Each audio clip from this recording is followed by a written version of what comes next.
এই তো থানার ওসি আর এই পঞ্চায়েত সমিতির সভাপতি এগুলো চোরগুলো মিলে তো পঞ্চায়েতগুলোকে বিনা ভোটে জিতেছে। এই যে বিনা ভোটে জিতেছে তো কি করব? লোকসভা ভোটে তো এর তো মানুষ জবাব দেবে, মানুষ জবাব দেওয়ার পর তার পঞ্চায়েত চলতে দেবো না। আর এই যে থানার ওসি এখানে রামপাল, সে তো চুরি করেছে না, সে তো পঞ্চায়েত হতে দেয়নি। আর থানাতে জানাতে এসছি যে লোকসভা ভোট সুস্থির হবে কিনা। আপনারা দেখবেন আমাদের দেওয়াল লিখন করেছিলাম, সে দেওয়াল লিখন মুছে দিয়েছে। আজকে এটা যদি থানার ওসির পরিচয় হয় তাহলে তো ভয়ঙ্কর ব্যাপার। তার জন্য আমি দেখা করতে এসেছি। আর আমি বলতে চাই এইভাবে পঞ্চায়েতের মতো লোকসভা ভোট হবে না। আচ্ছা, এই যে দেওয়াল লিখন মুছে দেওয়ার অভিযোগ কি? হ্যাঁ, অভিযোগ দিয়েছি, বলছি ইনভেস্টিগেশন চলছে। থানার ওসি নিজে দাঁড় করিয়ে পরে তৃণমূলের জনজাগরণের লেখা করিয়েছে। আমি সেটা ওসির কাছে জানতে এসেছি যে ভাই এটা কিভাবে চলতে পারে।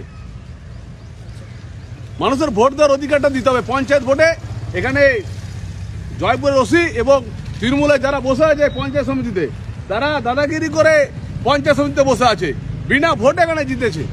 এটা মানুষকে ভোট দেওয়ার অধিকারটা দিতে হবে। তাই এই পঞ্চায়েত তখন কি নিশ্চিত হবে? এই পঞ্চায়েত চলতে পারে না, চুরি করছে ডেলি 100 দিনের কাজ থেকে প্রত্যেকটা জায়গায় চুরি করছে, তাদের এবার চলতে পারে না। আমরা তো নিশ্চিত হয় লোকসভার পরে আমরা নিশ্চিত হয় মানুষের রায় যদি আমাদের পক্ষে দেয় পঞ্চায়েতে বসতে দেবো না। স্থানীয় যিনি ব্লক সভাপতি রয়েছে তৃণমূলের, ওটা অসভ্য ছেলে, অসভ্য ছেলে বেশি কথা বলে লাভ নেই, ওটা অসভ্য ছেলে।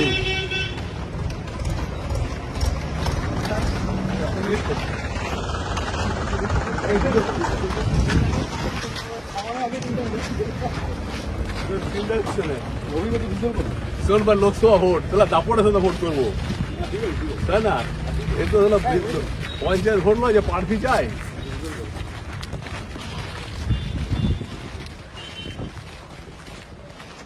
লোকসভা ভোট মানুষ ভোট দিতে হবে, দাদাগিরি কারো বাড়বো না, দাদাগিরি মানুষ ভোট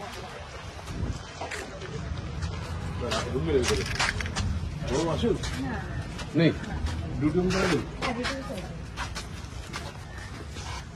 আমাদের ভিডিও ভালো লাগলে লাইক এবং শেয়ার করুন।